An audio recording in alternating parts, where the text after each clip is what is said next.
I'm back with Tegan and Sara, poster which depicts a house party. Now, have you ever been to a house party where someone throws on a Tegan and Sara album and you're like, oh, come on, turn it off, or are you guys the ones putting it on? Like, I don't know if anybody knows that you put it on. I would never put my own. When our music comes on anywhere, I can be like shopping or at a restaurant or at a party. When it comes on, I always have the same reaction. It's first to think, oh, I don't like this, and then I'm like, oh, it's me. It's me. Yeah, this is us. This is definitely us. And then I think it's a reflex because it's like my body already knows how embarrassed I'm gonna feel, you know. So I'm always like, please turn it off. I'm like, yeah, the sensation is very overwhelming. My neighbors in my place, they play really bad music sometimes in the middle of the night. I don't know why they're up in the middle of the night listening to that music, but one time I tweeted that they were listening to terrible music, and I swear like 5 minutes later they put on one of our songs. They put on Feel It in My Bones, our track with Tiesto, and I was just like, oh man. That's their way of saying take that. Yeah, exactly. It was embarrassing, so that's cool. Well, you're going to be hearing a lot more of that because you are Grammy nominated, and of course that's for Best Long-Form Music Video.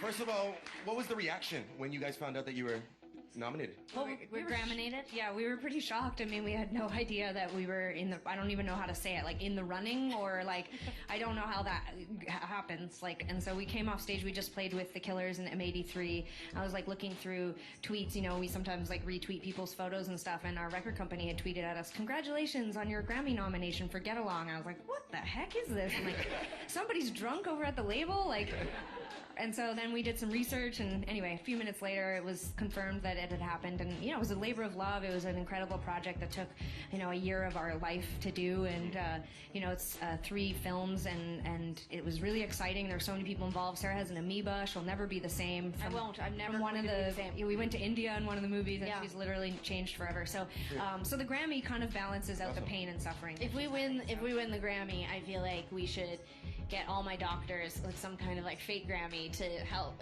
Like, I really feel like this is going to be like the only thing I can justify having the amoeba is if we win the Grammy. No pressure to the people who are voting right now on the Grammy. But a little bit of pressure. Just a little bit of pressure. You two have won tons of awards. Yeah, give it to Tegan. Do Mumford and Sons have an amoeba? I don't think they do. Sade has enough, enough trophies. Oh wait, Sade's in the category? We're dead. Yeah, Sade's going to win. It's over. Yeah. It's over. It's so beautiful. I say you take everybody and bring them to eat some voodoo donuts, which is what you guys tweeted when you found out, That's right, yeah. That's a good idea. Those donuts were some of the most amazing things I've ever seen. Those are like pieces of art, these donuts. And we don't even really, I actually have a bit of a hangover from the 90s when I worked at Robin's Donuts making donuts, so I don't usually indulge. And these voodoo donuts, they got me back. There you are. You guys look like you're having There's an actual picture of us eating a donut. It looked like a good time in Oregon, right? Absolutely. God. The donuts. Now, a lot of people here have been dying to ask you questions, but we have an audience member, Marina, who has a very good question to ask you. Hi, so you guys were on 90210. I just wanted to ask, what shows are your guilty pleasures?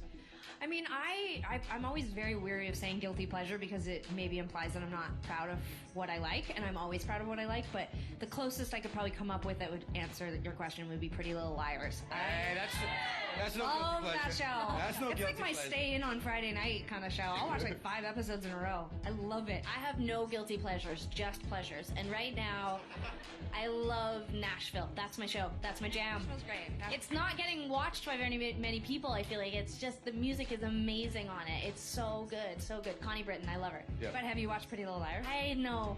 Exactly. No. Sorry, guys. You got to check it out, 8 o'clock on Much Music. Good plug. Oh, yeah? Is it? Yeah. I didn't even know that. Absolutely. You're welcome, Much Music.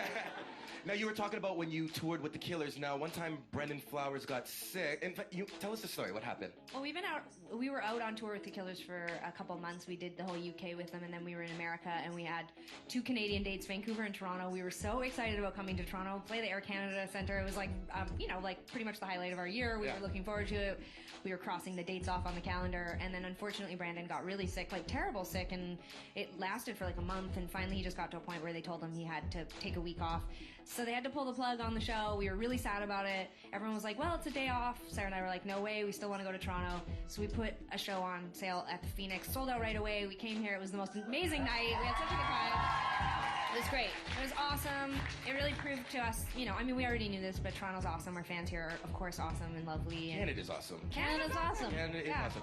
And it becomes such more of like an intimate environment. The fact that you guys went out of your way, it just proves that you guys are Canadian and you're our sweethearts, right? Is that not right? Well, we appreciate you taking time out of your busy schedule. And now it's all request week on NML, so we want you to make a request. What do you guys want to hear? Okay, so I was saying that I would really like to see Taylor Swift's "We're Never Ever Getting Back Together." And now, are you doing this as a joke? No, or do you like I this song? love this Sarah record. plays the song love this every record. night before we go on stage. It's all we listen to in the backstage, and We are never ever ever. she plays the Getting back Hanson together. covered it. She was just like, "You got to see this, you guys." I was like expecting it to be like something really terrible or something amazing. And she's like, "It's love it. Hanson doing Taylor Swift's "We're Never Ever Getting Back Together." So we really love it. Listen, think I she's great. love pop music. I love pop music. I love Alicia She just Keys. recently became single. Taylor Swift? Yeah. She's too tall for me. Okay. She's too tall. Actually, Sorry, Taylor. anybody who too knows tall. anything about breakup songs, well, you guys could give her some advice. What would Yeah. you tell Taylor right now? That Girl, she's heartbroken tell from us. Harry. I'd be like, "My Heartthrob." And play it at one of your shows for sure. Appreciate you taking the time. Here's Taylor Swift for Tegan and Sara here on New Music Live.